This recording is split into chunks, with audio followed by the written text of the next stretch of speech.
네, 시청자 여러분, 구독자 여러분, 안녕하십니까.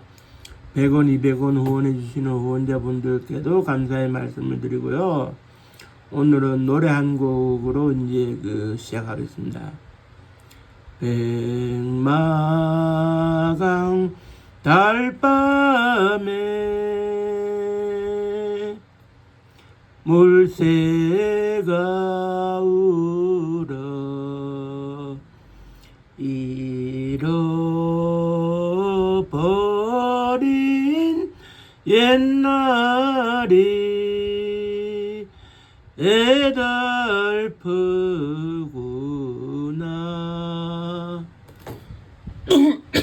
저는 노래를 잘 못 부르는데요. 여러 번 노래자랑 예심에서 떨어진 경력이 있습니다만은 한번 이해를 돕기 위해서 불러봤습니다. 그렇습니다.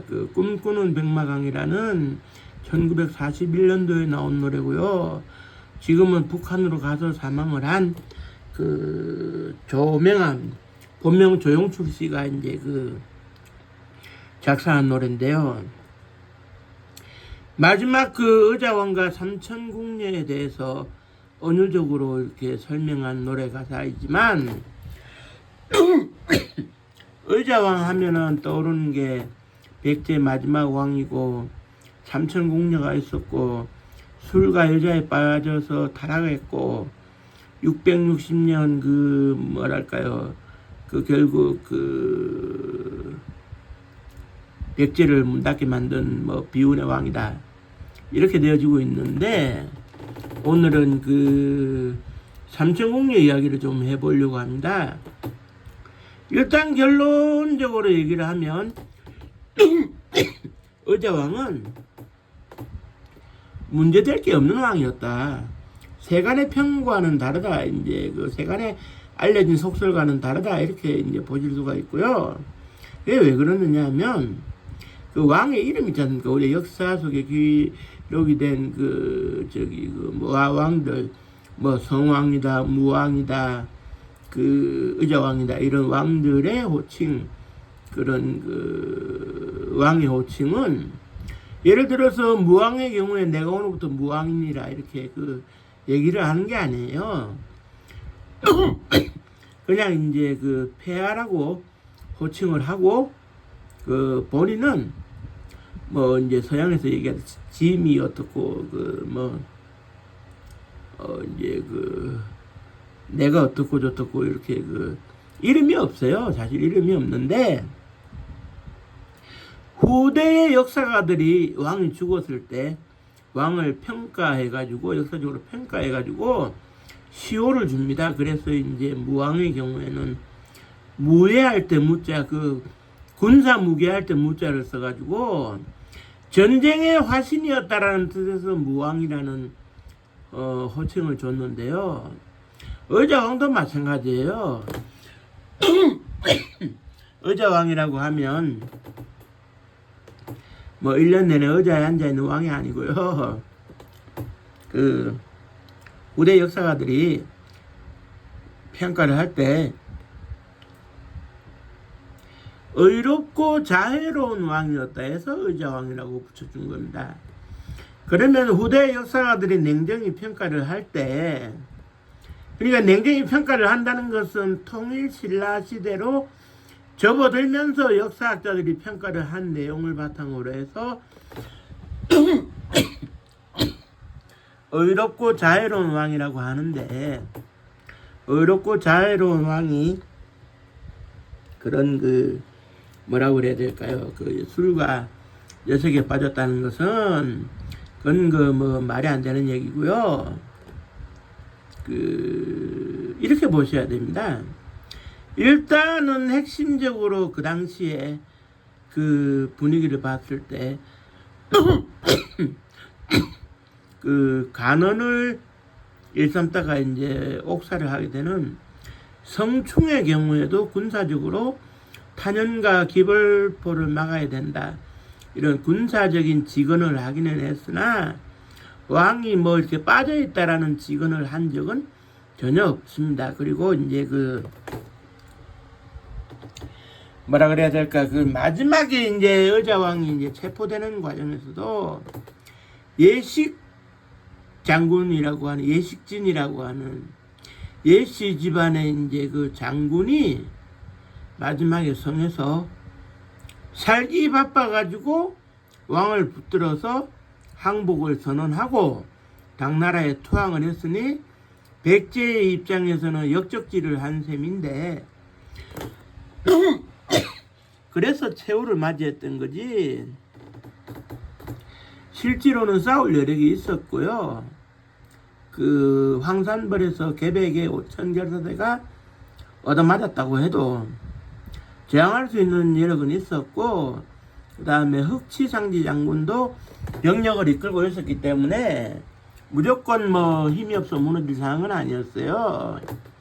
예식진 장군이 이제 마지막에 나라를 팔아먹는 반란으로 이제 왕을 포박했기 때문에 그런 일이 벌어진 것이고요.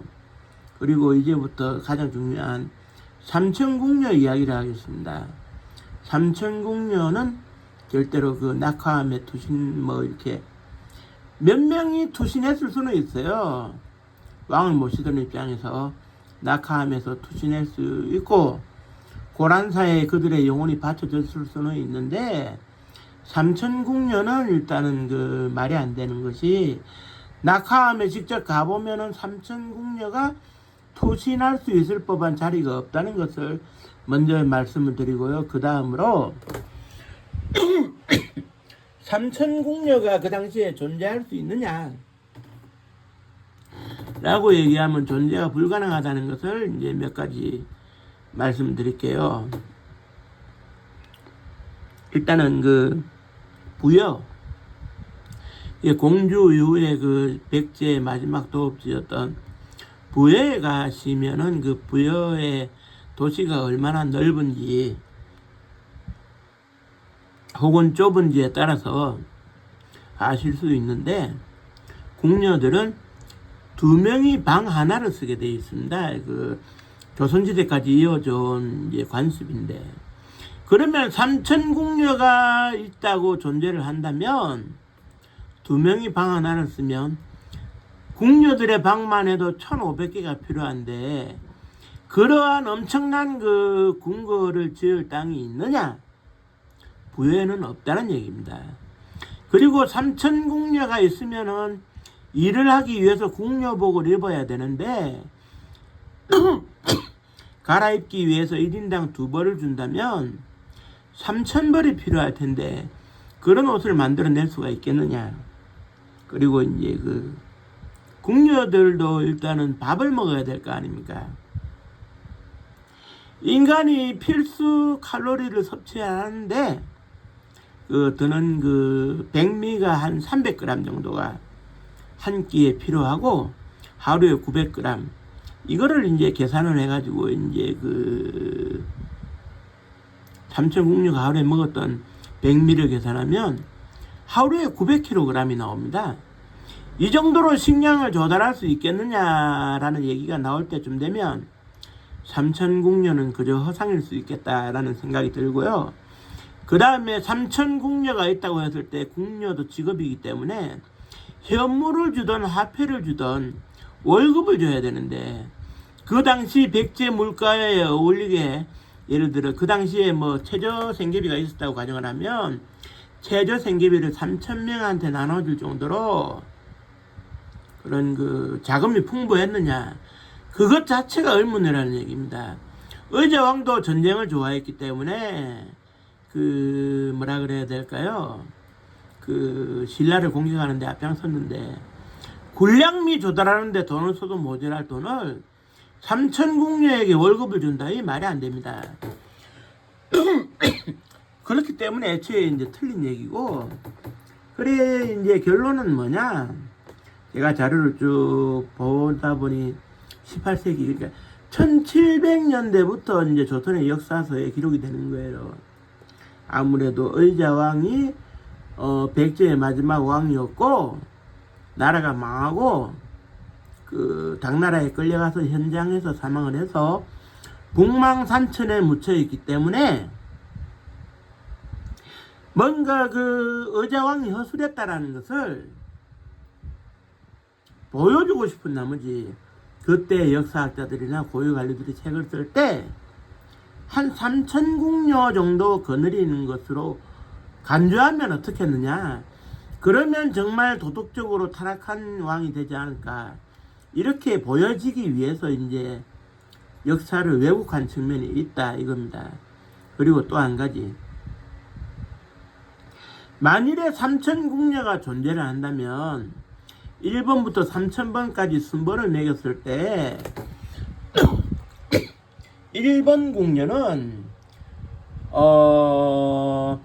의자왕과 잠자리를 하고 2999일이 지나야 또 잠자리를 할 수 있고, 3000번째 궁녀는 2999일이 지나야 자기 차례가 돌아오는데, 만일에 임신이 되었다고 가정하면 10%라 하더라도 300명이 임신이 가능했을 텐데 그 아이들은 다 어디로 갔느냐, 이런 문제가 제기되지 않겠습니까? 그리고 이제 또 한 가지, 후대에 가장 그 궁녀가 많았던 시절, 조선시대 그 이명복, 바로 고종임금 시절에 궁녀가 제일 많았을 때가 660명 정도였어요. 그런데 그보다도 한 뭐랄까요, 그 한 1200년 전에 3000명이 존재했다, 이건 말이 안 되는 거죠. 그러다가 이제 그 그런 역사책에서 힌트를 얻다 보니까 3,000궁녀 이야기가 노래로도 만들어지는데, 꿈꾸는 백마강 이후에 노래들이 히트를 해요. 3,000궁녀를 주제로 한 역사 이야기를 바탕으로 한 노래들이 히트를 하니까, 노래를 역사로 배우는 사람의 입장에서는 노래를 계속 흥얼거리다 보면 진짜 3,000궁녀가 있지 않았겠느냐 하는 착각에 빠집니다. 노래의 마력이라는 것이 그렇습니다. 노래가 우리 삶을 대변하다 보면 실제로 그 옛날에 그러지 않았을까, 이런 착각 속에 빠지는 거죠. 그러면서 꿈꾸는 백마강을 계속 흥얼거리면 낙하암과 3,000궁녀 고란사, 이게 이제 그 연이어서 이제 연관 검색으로 나오게 되는 이렇게 불상사가 존재를 합니다. 그렇기 때문에 세상 사람들은 의자왕 하면 3,000궁녀가 낙하하면서 이제 뛰어내렸다, 그리고 그들의 영혼이 그 고란사 종소리에 묻혀 있다, 이렇게 착각을 하기 마련이거든요. 이게 전문적인 역사를 전공하는 학자가 아니면 판단하기는 어렵습니다. 그리고 앞서 말씀드렸던 1700년대 역사책들이 그런 내용을 서술하고 있으면 당연히 그런 줄 착각을 하는 거예요. 그런데 우리는 이 지점에서 살펴봐야 되는 것이 뭐냐면 이런 겁니다. 우리나라 이제 최초의 역사책은 아니고 가장 오래된 역사책으로 삼국시대를 담고 있다라고 우리가 일컬어지는 그 김부식의 삼국사기, 그리고 이제 그 뒤에 나온 일련스님의 삼국유사, 여기에 보면은 당군 앙금의 설화부터 해서 많은 이야기가 나오는데 여기에 의자왕과 3,000궁녀 이야기가 안 나옵니다. 3,000궁녀가 존재했다면 이 이야기가 빠질 수는 없겠죠. 그리고 3,000궁녀가 존재했다면 의자왕을 비판하는 통일신라시대의 역사책이 없을 수가 없는데, 또는 역사기록이 없을 수가 없는데, 왜곡된 역사책조차도 안 나왔다는 것은 의자왕이 3,000궁녀를 거느리지 않았다는 그 얘기와 똑같습니다. 무력으로 당나라의 도움을 받아가지고 그런 그 삼국 통일을 완성한 통일신라가 자기보다 큰 나라였던 백제를 얼마나 깎아내리고 싶어 했겠습니까마는 의자왕에 대해서 깎아내릴 게 없기 때문에 깎아내리지를 않는 것입니다. 흠잡을 거 없었던 왕이었다. 그래서 통일신라 시대로 넘어오는 역사학자들이 이구동성으로 어렵고 자유로운 왕이다, 의자왕이다 하고 붙였거든요. 그래서 이제 3,000궁녀는 의자왕이 타락을 했지 않았을까 해가지고 몰고 간 그런 그 소위 오늘날의 입장에서 보면 그런 그 비방 흑수선전에 지나지 않는 꿈꾸는 백마강의 이야기다. 이런 거예요. 노래 가사도 그럴싸한 스토리가 있으면 히트를 치는 건데, 히트를 쳐야 작사, 작곡가, 가수가 먹고 살지 않겠습니까? 돈 벌기 위해서. 그러다 보면 터무니없는 사랑 얘기도 지어내는 겁니다. 그렇기 때문에 이제라도 우리는 삼천궁녀의 이야기를 바로 재해석할 필요가 있다고 생각을 하고요. 역사 속에 그동안 한 300년 동안 드려졌던 의자왕과 삼천궁녀 이야기를 바로 잡아서 마지막까지 백제의 운명과 함께 한거를 했다는 의자왕, 어렵고 자유로운 그 의자왕의 참된 모습을 우리가 바로 새겨줄 때라고 이제 생각을 하고요. 참고로 삼천궁녀 이야기는 결국 환상 속에 있는 그 얘기라는 것에 대해 가지고 2000년대 초반에 역사 스페셜 그 유인촌 배우가 그 진행을 했던 역사 스페셜에서 이미 한 차례 검증이 되었기 때문에 그 동영상을 찾아보시면 모든 게 다 나오니까 뭐 부담 없이 한번 제 동영상을 보시면서 한번 검색해 보시기 바랍니다. 그러면 진실은 드러나게 돼 있어요. 역사는 왜곡하는 자의 승리가 아니라 진실을 말하는 자의 승리라는 것을 오늘 간곡히 말씀드리면서 좀 길었던 방송을 마치도록 하겠습니다. 끝까지 시청해주신 모든 분들께는 감사의 말씀을 드리면서 나가실 때 구독 한 번만 눌러주시고 하시면 고맙겠습니다. 감사합니다. 고맙습니다.